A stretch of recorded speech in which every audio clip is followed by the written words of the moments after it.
Here's how I built my construction company from scratch and why most people quit before they see any results. So Citadel is actually my second construction company. First construction company I started way back in 1999 and grew that for about 12 years before I sold it. When I started Citadel in 2019, the first thing I was going to do is not recreate all the mistakes I made the first go around. Honestly, it was a little bit easier the second time around because I was a little bit older, a little bit wiser. Starting both companies, there's similar fundamental values. Both times it was just me starting out. I was a one-man show. The first construction company, I was a one-man show for about a year. The second construction company with Citadel, I was a one-man show for about 8 to 10 months before I hired a first employee. Starting anything, the first year and a half, you're not going to see a lot of the results, i.e. you're not going to make a bunch of money. Second go around with Citadel, we were profitable pretty quick, again, because I knew what I was doing. So it took a little while. With the second go around with Citadel, I was just happy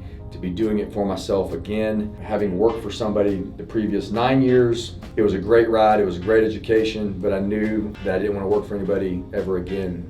Doing it myself, having my own agency drove me to continue to build and work hard even when I wasn't making any money back for the first few months. Most people quit, I think, when they start a business because they assume they're going to make money right off the bat. They're going to assume that if they have a solid game plan that it's going to be smooth sailing all the way through, which is not. You got to really want it. You got to really want to build a business. You got to really kind of love the process. You don't have to necessarily love everything you do, but you got to love the process and know that you're going to get results and know that no matter what, you're going to be okay. Elon Musk has a quote about entrepreneurship is like, staring into the abyss while eating broken glass, right? It's like you're going to deal with the worst shit. You got to deal with all the problems and you're not really going to know what's coming up, right? You're going to look out into this dark abyss not knowing what's around the corner.